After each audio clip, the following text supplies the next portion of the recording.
तुम्हारे पापों से तुमको माफी देने के लिए सर्वशक्तिमान परमेश्वर मनुष्य का रूप लेकर आया, इसलिए उसका नाम यीशु मसीह करके रखा।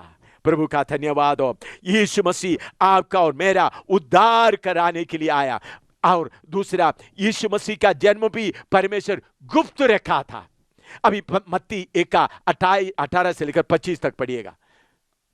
यीशु मसीह का जन्म भी परमेश्वर कैसा गुप्त रखा है।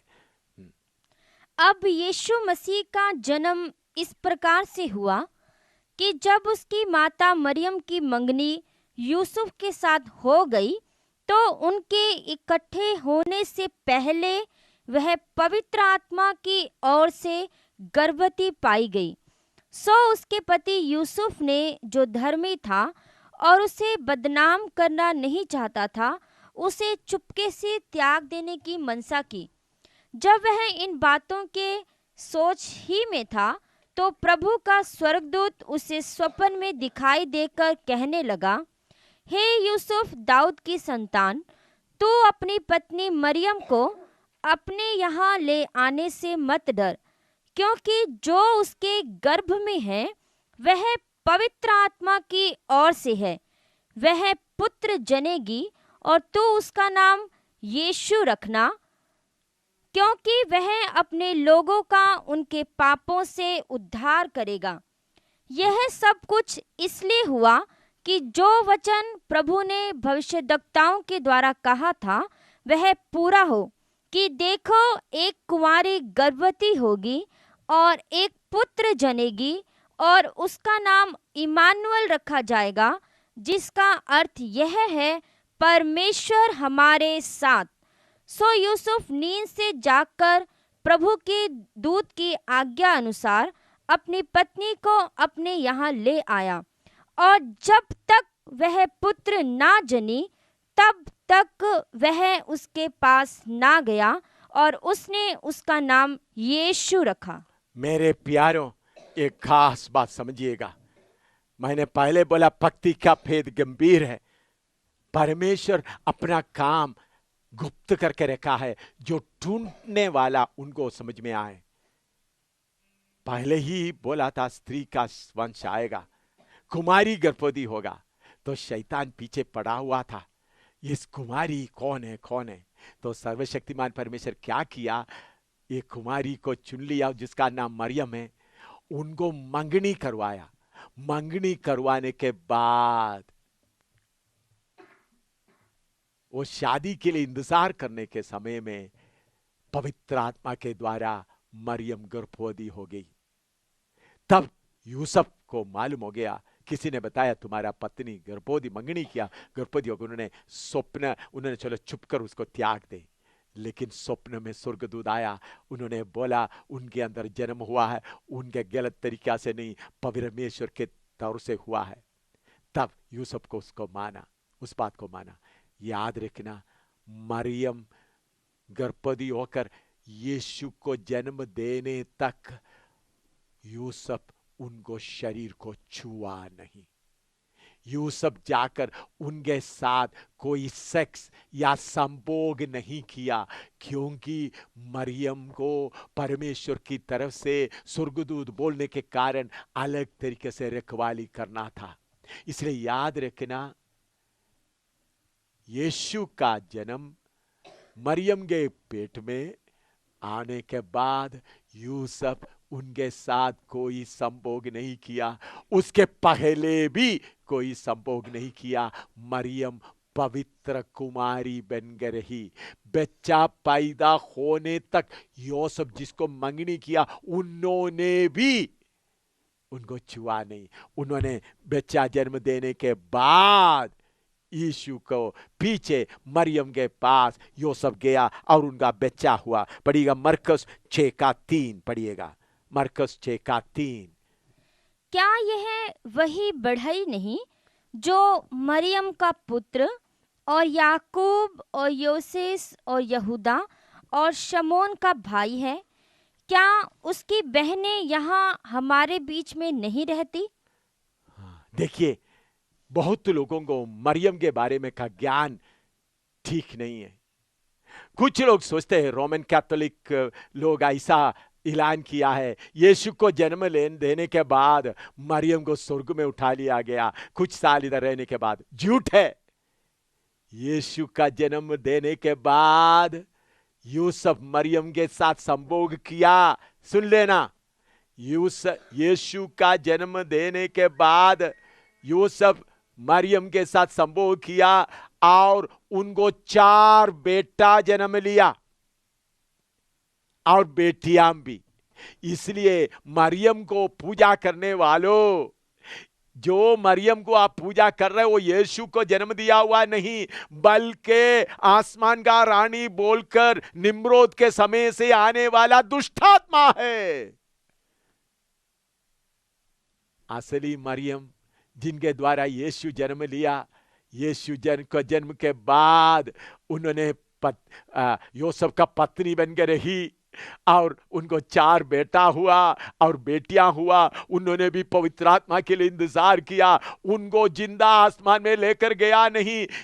याद रखिए, सर्वशक्तिमान परमेश्वर को कोई माता नहीं है। यीशु मसीह का माता मरियम नहीं है। पढ़िएगा यूहन्ना 19 का 26 और 27 पढ़िएगा। यीशु मसीह खुद उसके बारे में क्या कहता है। यूहन्ना 19 का 26 और 27 पढ़िएगा। यीशु ने अपनी माता और उस चेले को जिससे वह प्रेम रखता था पास खड़े देखकर अपनी माता से कहा, हे नारी, देख यह तेरा पुत्र है। तब उस चेले से कहा, यह तेरी माता है। और उसी समय से वह चेला उसे अपने घर ले गया। ये परमेश्वर का धर्मशास्त्र में यीशु का माता करके कई कई जगह में लिखा। उसका मतलब है मनुष्य के तौर पर उन्होंने उनका गोद में से, उनका गर्भ से निकल आया। लेकिन यीशु मसीह खुद उनको बुलाता है, ए नारी, ए नारी, ये तुम्हारा पुत्र है। और यूहन्ना चेले को दिखाते हुए यीशु कहता है, ये चेला यूहन्ना, ये तुम्हारी माँ है।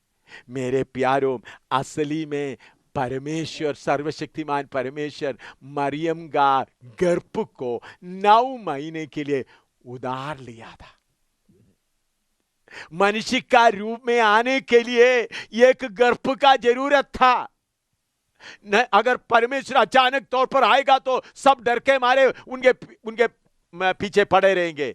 इसलिए पर्दे में, गुप्त में, आम मनुष्य की तरह आने के लिए उन्होंने एक गर्भ को उधार लिया 9 महीने के लिए। इसलिए मरियम के लिए मैं प्रभु का धन्यवाद देता हूं। वो पवित्र थी, उन्होंने भी इंतजार कर पवित्र आत्मा पाई। ओ मरियम बहन के लिए मैं परमेश्वर का बहुत धन्यवाद देता हूं। स्वर्ग में जाते वक्त में मैं मरियम बहन से पूछूंगा, मरियम बहन, हिंदुस्तान में, दुनिया की कोने कोने में तुम्हारे नाम पे लोग बहुत प्रार्थना करता है, तुम्हारे नाम पर लोग बहुत गिरजाघर बनाता है, आपको मालूम है? तब मरियम मुझे जरूर कहे, भाई सामुएल, मुझे कुछ भी पता नहीं, मेरा सेवा पूरा हुआ, यीशु मेरे गर्भ के द्वारा जन्म लिया, उसके बाद मेरा पति मेरे साथ संभोग किया, मुझे 4 बेटे हुए और बेटियां भी हुआ, उसके बाद मैंने इंतजार किया, पवित्र आत्मा पाया, मेरा सेवा पूरा करके मैं इधर आ गया है।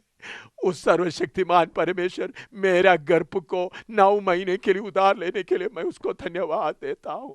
मैं उसको धन्यवाद देता हूं। मुझ नालायक का गर्भ को उन्होंने उधार लिया है, इसे बढ़कर कुछ भी नहीं। मेरे प्यारों, मरियम का पूजा करने वालों, धोखा मत खाओ, धोखा मत खाओ। यीशु के लिए जिस मरियम का गर्भ प्रभु ने, यीशु ने उधार लिया है, वो इस दुनिया में आम मौत उनको हुआ, उसके बाद वो अभी कब्र में आराम कर रहा है, प्रभु के साथ परदोस में आराम कर रहा है। जी उठने के दिन वो भी जी उठेगी। प्रभु का धन्यवाद हो। इसलिए मुझे सुनने वालों, ये बात याद रखें, ये सर्वशक्तिमान परमेश्वर को कोई माता नहीं है। मरियम उसका माता नहीं है। मरियम का गोद, मरियम का गर्भ उन्होंने 9 महीने के लिए उधार लिया है। इसलिए उन्होंने बोला, हे नारी करके उनको पुकारा है। यीशु को कैसा बुलाते थे? मरकुस 6 का 3 पढ़िएगा। मरकुस 6 का 3। क्या यह वही बढ़ई नहीं जो मरियम का पुत्र? उनको मरियम का पुत्र कहते थे क्योंकि लोग मानते थे ये यूसुफ के द्वारा नहीं आया, मरियम का पुत्र, मरियम के द्वारा जन्म, लेकिन उनका भेद उनको मालूम नहीं था। लेकिन दूसरे बात क्या है, 30 साल तक प्रभु यीशु मसीह क्या किया, अपना घर में माँ बाप के अधीन में रहा, माँ बाप के अधीन में 30 साल रहकर बड़ाई का काम करता रहा। प्रभु का धन्यवाद हो, इस सर्वशक्तिमान परमेश्वर के लिए मैं बहुत धन्यवाद देता हूं। मैं और ज्यादा बताना नहीं चाहता हूं, थोड़ी सी बात बताकर समाप्त करना चाहता हूं। जब प्रभु यीशु मसीह जन्म लिया, उन्होंने 30 साल तक अपना माँ बाप के अधीन में रहा, सेवा किया, अपना माँ बाप के अधीन में रहकर सेवा करने के बाद 30 साल के बाद अपना सेवा के लिए निकला गया। उस यीशु मसीह में 2 व्यक्तित्व हमेशा प्रकट होता था, एक ईश्वरत्व, दूसरा मनुष्यत्व। उसके लिए 1-2 घटना बताकर मैं समाप्त करूंगा। उन्होंने सेवा करते समय एक बार समुद्र में सफर कर रहा था, झील में सफर कर रहा था, रात का समय था। रात के समय में वो चलते समय बीमारों को अच्छा करता था, अंधों का अंग देता था, लिंगड़ों को चलाता था, लेकिन सेवा दिन भर करके थके हुए, मनुष्य के शरीर में थके हुए किश्ती में आराम कर रहा था। उस समय उस समुद्र में बहुत बड़ा तूफान आ गया। और तूफान आते किश्ती डूबने का हालत में आ गया। तूफान आपको मालूम है, लहरें उठते थे, पानी किश्ती में भर रहे थे। तो जो चेले हैं वो बहुत तजुर्बा पाए हुए लोग हैं, किश्ती डूबने से बचाने के लिए पूरा कोशिश किया, लेकिन उनसे नहीं हो सकता था। जितना कोशिश करते हैं किश्ती डूबने के हालत में जा रहे थे। तब उन लोग जाकर उस प्रभु जो मनुष्य के रूप में उस किश्ती में आराम कर रहा था, उनको बोला, प्रभु अब नाश हो रहा है। मैं देख रहा हूं करीबन 32-33 साल उम्र का एक नौजवान उस किश्ती में खड़ा हुआ है, देख रहा है आंधी जोर से आ रहा है, लहरें उठ रहा है, किश्ती डूबने का है। क्या उधर खड़ा होकर ये प्रार्थना करते, ये पवन देवता मुझे पार पहुंचने के लिए मदद करें, या परमेश्वर मुझे मदद करें, मुझे बचा लो करके प्रार्थना कर रहा है? ऐसा नहीं, बल्कि किश्ती में खड़ा होकर बोला, थम जा। उनके मुंह से जब यह शब्द निकला, लहरों को मालूम हो गया, समुद्र को मालूम हो गया, हवा को मालूम हो गया, ये अवतारों में से एक आवाज नहीं, ये गुरुओं में से एक आवाज नहीं, ये नबियों की एक आवाज नहीं, इसकी आवाज हमने शुरू में सुना था। इन्होंने गहरे जल के ऊपर देखते हुए कहा, सूखा धरती दिखाई दे। उस समय ये सूखा धरती पानी से उभर कर निकल आया, वही है। उसकी आवाज पहचानते हुए एकदम थम गया, पानी उसको पहचाना, लहरें उसको पहचाना, उधर के बैठे हुए चेले लोग उनको पहचाना कि ये अवतारों में से एक नहीं, गुरुओं में से एक नहीं, नबियों में से एक नहीं, बल्कि सर्वशक्तिमान परमेश्वर है। क्या पापी तुम उनको पहचानोगे नहीं? ये पापी मनुष्य, तुम उसको पहचानेगा नहीं? वो सर्वशक्तिमान परमेश्वर है, हवा उसको पहचाना। दूसरे एक घटना बताता हूं। उन्होंने सेवा करते समय उनको बहुत लोग प्यार करते थे। मार्ता मरियम नाम से 2 बहनें उनको प्यार करके सेवा करते थे। उनका एक भाई था लाजर, वो भी बहुत अच्छा सेवा करने वाला था, लेकिन वो बीमार हो गए।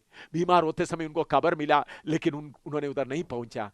मरने के बाद 4था दिन उधर पहुंचा। उधर का रिवाज के अनुसार जब वो मर गए, उनको उन लोग दफन किए गए, उस खबर के ऊपर बहुत बड़ा पत्थर भी लगाए गए। मरने के 4था दिन उधर पहुंच गए। उधर जब उन्होंने पहुंच किया, मार्ता मरियम रो रही है।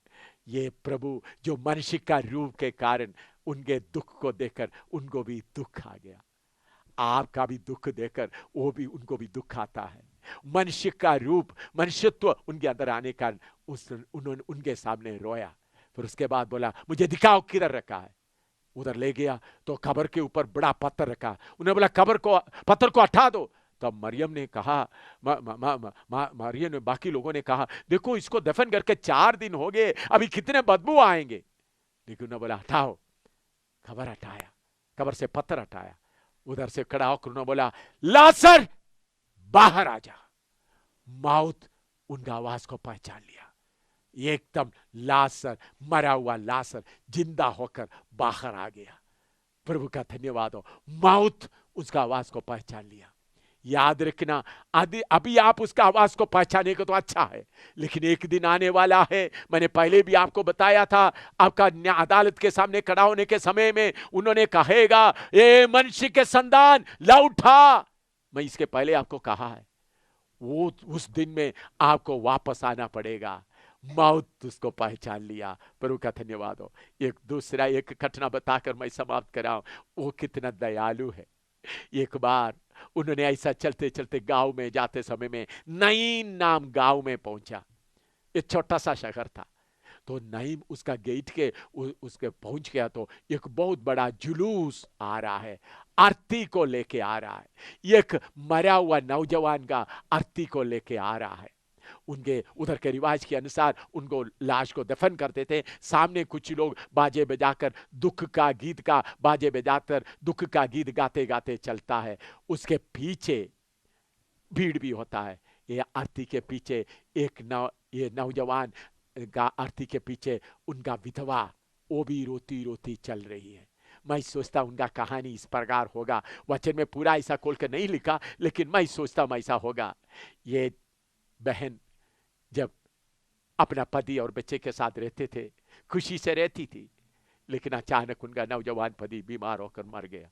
तब सब लोग उनको दोष लगाने लगा, तुम्हारे पाप के कारण नौजवानी हालत में तुम्हारा पति मर गए। तब वो बहन, सब लोग उसको निंदा करते थे, दोष लगाते थे। तब वो बहन सोचती थी, मेरा बेटा बड़ा हो जाएगा, तब मैं मेरे बेटे के साथ बाजार में जाएंगे, घूमेंगे, रिश्तेदारों में जाएंगे। लेकिन क्या हुआ, अचानक उनका बेटा भी बीमार होकर मर गया। उसको आपको मालूम है उनका दुख कितना होगा, कितना होगा। बहुत लोग उनको तसल्ली देने आया। चारों तरफ खाली घटा, दुख के अलावा और कुछ नहीं। वो सोचा भी मेरे जीवन में दुख के अलावा कुछ भी नहीं है। ऐसा रोती रोती जा रही है। वो सोचा भी थोड़ी देर के बाद कब्र में दफन किया जाएगा। लेकिन जो प्रभु यीशु जो मनुष्य के रूप में आया, दूर से उस बहन का दुख को देखा। उन्होंने सीधा उस आरती के पास गया और उस औरत को बोला, मत रो। उस विधवा को बोला, मत रो। वो विधवा देख रही है, ये किसका आवाज। उनका चेहरा देखते ही उनको थोड़ा तसल्ली आया। और उसके बाद उस प्रभु यीशु मसीह जो परमेश्वर मनुष्य के रूप में आया था, उस आरती को छुआ। एकदम मरा हुआ नौजवान उठकर बैठ गया। आरती जो कब्रिस्तान की ओर जा रहा है, अभी मुड़ गया। अभी सब जुलूस घर की ओर जा रहा है, हंसते हुए जा रहा है, खुशी से जा रहा है। मरा हुआ नौजवान आगे चल रहा है। क्यों? उनके निराशा का आखिरी घड़ी में सर्वशक्तिमान परमेश्वर के साथ में उसका भेंट हुआ है। मेरे प्यारे असीस भाई बहन, आपका निराशा के समय में परमेश्वर आपको मिलने के लिए आपके साथ है।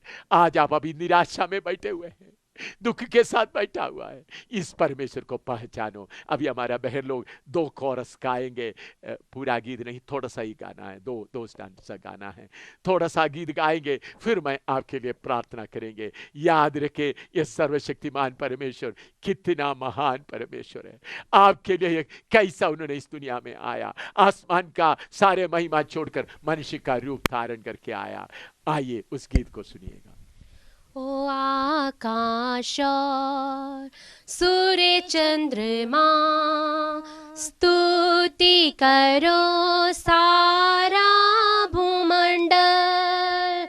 ओ आकाश और सूर्य चंद्रमा स्तुति करो सारा भूमंडल। यीशु ने तुझसे प्रेम किया, तेरे लिए अपना प्राण दिया। यीशु ने तुझसे प्रेम किया, तेरे लिए अपना प्राण दिया। नरक से आत्मा को बचा लिया। अनंत जीवन सबको दिया, नरक से आत्मा को बचा लिया। अनंत जीवन सबको दिया। ओ आकाश और सूर्य चंद्रमा स्तुति करो सारा भूमंडल। मेरे प्यारे भाइयों बहनों, सर्वशक्तिमान परमेश्वर जो मनुष्य का रूप धारण करके आया, वो अवतारों में से एक नहीं, गुरुओं में से एक नहीं, नबियों में से एक नहीं, वो सर्वशक्तिमान परमेश्वर है। वो एक भेद है, वो भेद आज आपके सामने खोल दिया है। आप स्वीकार करेगा तो आपको अच्छा होगा। आपका परमेश्वर को पहचानो, आपका पिता को पहचानो, आपका शांति का राजकुमार को पहचानो, आपका उद्धारकर्ता को पहचानो। उन्होंने आपके लिए मनुष्य का रूप धारण करके आया है। वो उसका नाम है प्रभु यीशु मसीह। यीशु मसीह ईसाइयों का गुरु नहीं, यीशु मसीह सर्वशक्तिमान परमेश्वर है। यीशु मसीह अनंतकाल का पिता है। यीशु मसीह शांति का राजकुमार है। सिर्फ एक ही परमेश्वर है सारे आसमान जमीन के लिए, सारे दुनिया के लोगों के लिए। सिर्फ एक ही परमेश्वर है, वो है प्रभु यीशु मसीह। एक ही पिता है, वो है प्रभु यीशु मसीह। एक ही शांति का राजकुमार है प्रभु यीशु मसीह। उसको आप कबूल करें। मैं आपके लिए प्रार्थना करता हूं। सर्वशक्तिमान परमेश्वर इन अजीज भाई बहनों के लिए, बुजुर्गों के लिए जिन्होंने वचन सुना, उनके दिल के अंदर गहरा कार्य करें। अपना परमेश्वर को पहचान सके, अपना पिता को पहचान कर सके, अपना शांति का राजकुमार को पहचान सके। प्रभु परमेश्वर इस भक्ति का भेद उनको अच्छी तरह समझ सके। प्रभु जब तक आपको ना पहचाने उनका दिल में शांति ना रहे। सर्वशक्तिमान परमेश्वर एक एक के ऊपर आप दया कर, ताकि आपको पहचान कर सके, आपको पहचान कर आने वाला नरक की आग से बचा सके। प्रभु दया कर, आशीष दे, सबको बरकत दे। यह वचन उनके अंदर कार्य करता रहे। अंधकार का शक्ति को मैं आज्ञा देता हूं, यह वचन जिन जिन के कानों में, दिलों में घुस गया है, इस बीज को तुम उठाकर ले नहीं जा सकता। यीशु का लाहू उस बीज के ऊपर मैं लगा देता हूं। प्रभु ये बीज, वचन का बीज एक एक के दिन के अंदर गहराई से कार्य करे। यीशु मसीह के पवित्र नाम से मांगते हैं, आमीन। यीशु आपके लिए और क्या क्या करने वाला है उनके बारे में आगे मैं बताने वाला हूं। उसके लिए उस सीढ़ी भी आप देखिए। प्रभु आप सबको आशीर्वाद।